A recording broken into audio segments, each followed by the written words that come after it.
नमस्कार। देश और दुनिया की तमाम फटाफट खबरों में आपका स्वागत है। खबरों के लिए आपसे निवेदन की यदि आपने हमारे चैनल को सब्सक्राइब नहीं किया तो कृपया करके आपके अपने चैनल को सब्सक्राइब कर लें।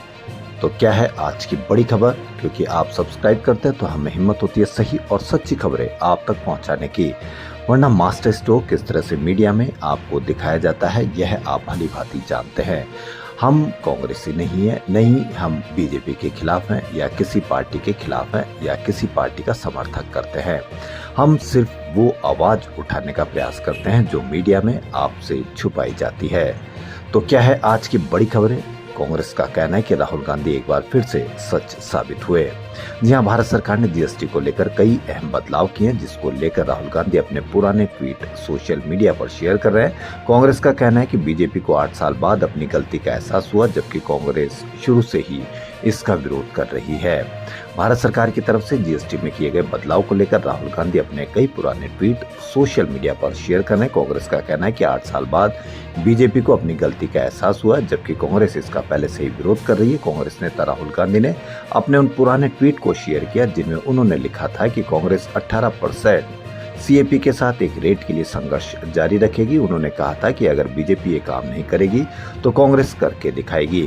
राहुल गांधी ने सोशल मीडिया अकाउंट पर ऐसे ट्वीट शेयर किए जिसमें एक ट्वीट 8 साल पुराना है और दूसरा 9 साल पुराना है। 2017 में शेयर किए गए ट्वीट में लिखा था कि भारत को गब्बर सिंह टैक्स नहीं सरल जीएसटी चाहिए।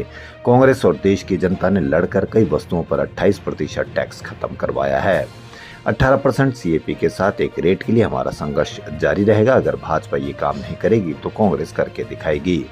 वहीं 2016 के ट्वीट में लिखा था कि जीएसटी दर पर 18% की सीमा सभी के हित में है। इस पर पवन खेड़ा ने कहा कि शुरू से ही राहुल 2 स्लैब की बात कर रहे हैं। एक सिंप्लीकेशन होना चाहिए, दूसरी हमारी सलाह मानने में 9 साल लग गए। वाकई इनकी समझ कम है या घमंड है।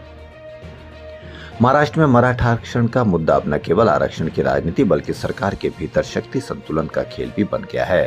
वहीं संजय राउत के बयान से छगन भुजबल पर दबाव बढ़ गया है कि वह अपने पद और समुदाय के बीच चुनाव करे, जबकि राज्य सरकार को अब ओबीसी और मराठा दोनों समुदाय को साधने की चुनौती का सामना करना होगा। शिवसेना संजय राउत ने गुरुवार को कहा कि अगर महाराष्ट्र सरकार के फैसले से अन्य पिछड़ा वर्ग के साथ अन्याय हुआ, जैसा कि कैबिनेट मंत्री छगन भुजबल का मानना है, तो उन्हें अपने आत्मसम्मान और नैतिकता की खातिर पद से इस्तीफा दे देना चाहिए। संजय राउत ने यह भी आरोप लगाया कि उप मुख्यमंत्री एकनाथ शिंदे ने मराठा आरक्षण आंदोलन को इस तरह से आगे बढ़ाया कि मुख्यमंत्री देवेंद्र फडणवीस के सामने राजनीतिक मुश्किलें खड़ी हो। अमेरिका के राष्ट्रपति ट्रंप ने बुधवार को कहा कि भारत टैरिफ लगाकर हमें मार रहा है। उन्होंने the Scott Jennings radio show में बात करते हुए कहा कि भारत, ब्राजील जैसे देश अपने ऊंचे टैरिफ से अमेरिका को मार रहे हैं। ट्रंप ने कहा कि मैं टैरिफ को दुनिया में सबसे बेहतर समझता हूं। भारत दुनिया में सबसे ज्यादा टैरिफ लगाने वाला देश था, लेकिन अब उन्होंने मुझे 0 टैरिफ का ऑफर दिया है। जी हाँ, एक बार फिर ट्रंप को एक नई बात कहने जा रहे हैं कि उन्होंने 0 टैरिफ का ऑफर दिया है। उन्होंने यह भी कहा कि अगर अमेरिका ने भारत पर टैरिफ नहीं लगाए होते तो भारत ऐसा ऑफर कभी नहीं देता है। भारत को चाहिए कि अब इस पर एक अपना जरूर स्टेटमेंट दे कि हमने 0 टैरिफ का ऑफर दिया है या नहीं है। ट्रंप ने टैरिफ को अमेरिका की आर्थिक ताकत के लिए जरूरी बताया और कहा कि टैरिफ के बिना वे ये ऑफर नहीं देते। इससे हम आर्थिक रूप से मजबूत होंगे। पश्चिम बंगाल विधानसभा में गुरुवार को बंगाली प्रवासियों पर हो रहे अत्याचारों पर चर्चा के दौरान जमकर हंगामा हुआ। मुख्यमंत्री ममता बनर्जी प्रस्ताव पर बोल रही थी। घोष के बाहर जाने से इनकार करने पर मार्शलों को बुलाया गया। शंकर घोष को घसीटकर सदन से बाहर निकाला गया। वहीं स्पीच के दौरान सीएम ममता बनर्जी ने मोदी चोर और वोट चोर के नारे लगाए।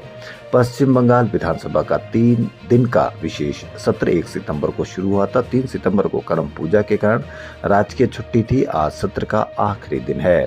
बंगाल भाजपा प्रवासियों पर हमलों पर विधानसभा में चर्चा के खिलाफ है, क्योंकि ये घटनाएं भगवा पार्टी शासित राज्यों में हो रही है। हम हिंदी या किसी अन्य भाषा के खिलाफ नहीं है, लेकिन भाजपा बंगाली विरोधी है। प्रधानमंत्री नरेंद्र मोदी की मां को गाली देने के मामले में एनडीए ने आज गुरुवार को बिहार बंद किया। सुबह 7 बजे से दोपहर 12 बजे तक एनडीए के कार्यकर्ता सड़कों पर उतरे और दुकानें बंद करवाई। चौक चौराहों को जाम किया।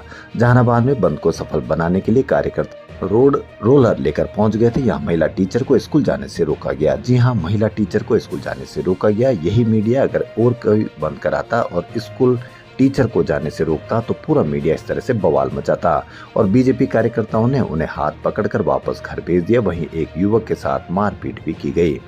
वहीं भागलपुर में बंद के दौरान सड़क पर बाइक से जा रहे पति पत्नी के बंद समर्थकों के साथ बहस हुई। इस दौरान दंपत्ति के साथ बदसलूकी भी की गई। टीटीवी दिनाकरन की पार्टी अम्मा मक्कल मुनेत्र कड़गम ने बुधवार को भाजपा के नेतृत्व वाले एनडीए गठबंधन के बाहर निकलने की घोषणा की। एएमएम दूसरी पार्टी है जिसने एनडीए का साथ छोड़ा। इससे पहले अनाद्रमुक से निष्कासित ओ पन्नीर सेल्वन ने अपने दल को गठबंधन से बाहर कर दिया था। दिनाकरन ने मीडिया से कहा कि अब आंदोलन कुछ लोगों के विश्वासघात के खिलाफ शुरू किया गया था। हमें विश्वास था कि वह बदल जाएंगे, लेकिन कुछ नहीं हुआ। दरअसल तमिलनाडु में एनडीए का नेतृत्व अन्नाद्रमुक कर रही है। 2023 में अलग होने के बाद एआईएडीएमके ने अप्रैल 2025 में भाजपा के साथ गठबंधन किया है। दिनाकरन का आरोप है कि एआईएडीएमके खासतौर पर पलानीस्वामी ने एएमएमके को गठबंधन में शामिल करने का विरोध किया था। दिनाकरन ने अमित शाह से हस्तक्षेप की उम्मीद की थी, लेकिन कुछ नहीं हुआ। अब क्रिकेट फैंस को स्टेडियम में आईपीएल मैच देखने के लिए ज्यादा पैसे देने पड़ेंगे। आपने इसकी मीडिया पर कहीं कोई चर्चा नहीं देखी होगी, क्योंकि सरकार ने जीएसटी की दर 28% से बढ़ाकर 40% कर दी है। आईपीएल देखने कौन जाता है? लगभग सभी मीडियम क्लास के लोग, क्योंकि हाई लेवल के क्लास के पास तो पास आ जाता है। यानी अब आपके बारे में कहीं पर भी कोई चर्चा नहीं है। जीएसटी काउंसिल की 56वीं मीटिंग में इस पर फैसला लिया गया। वित्त मंत्री निर्मला सीतारमण ने 3 सितंबर को इसकी जानकारी दी। नई टैक्स व्यवस्था ने आईपीएल देखना एक लग्जरी एक्टिविटी माना और इसे तंबाकू उत्पादों और कैसीनो जैसे सर्विसेज की ही कैटेगरी में रखा है। हालांकि आम क्रिकेट मैचों पर अभी भी 18% जीएसटी ही लागू रहेगा। ये बदलाव सिर्फ प्रीमियम स्पोर्ट्स इवेंट्स के लिए है। दूसरी ओर 100 रुपए तक के सिनेमा टिकटों पर सिर्फ 5% जीएसटी लगेगा, जो पहले 12% था। लेकिन 100 रुपए से ज्यादा की टिकटों पर पहले की तरह ही 18% जीएसटी लगेगा। यहाँ सिनेमा भी कौन जाता है और आम आदमी 100 रुपए से कम तो टिकट कहीं भी नहीं है। इसे 100 रुपए से अधिक होते ही 18% जीएसटी है। वहीं होटल बुकिंग, सौंदर्य से जुड़ी सेवाओं पर जीएसटी को घटाकर 5% कर दिया है। कांग्रेस नेता पवन खेड़ा ने केंद्रीय मंत्री नितिन गडकरी पर निशाना साधा। पवन खेड़ा ने कहा कि जहां पिता गडकरी नीति बना रहे हैं, वहीं उनके बेटे उससे पैसा कमा रहे हैं। इथेनॉल को लेकर कांग्रेस ने बीजेपी पर यह हमला किया है। कांग्रेस नेता ने कहा कि साल 2018 में नितिन गडकरी ने वादा किया था कि इथेनॉल उत्पादन सेंटर तैयार किए जाएंगे, लेकिन ये सेंटर तैयार नहीं हो पाए। जो इथेनॉल बना भी रहे हैं वो गन्ने और अनाज से बनाया जा रहा है। इससे गाड़ियां डैमेज हो रही है, पेट्रोल भी सस्ता नहीं हुआ है।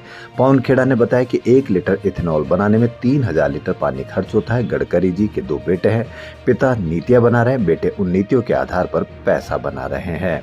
निखिल गडकरी का 18 करोड़ का रेवेन्यू 1 साल में 500 करोड़ हो गया है। इथेनॉल की वजह से गाड़ियों के इंजन डैमेज हो रहे हैं। साथ ही उन्होंने कहा कि किसानों को इसका कोई फायदा नहीं मिल रहा, उल्टा इथेनॉल बनाने के लिए उनसे सस्ते में गन्ना और अनाज लिया जा रहा है। इथेनॉल तैयार करने में पर्यावरण को भी भारी नुकसान होता है। तो देश और दुनिया की तमाम फटाफट खबरों में फिलहाल इतना ही। यदि आपको हमारा चैनल पसंद आए तो लाइक, सब्सक्राइब और शेयर अवश्य करें। धन्यवाद।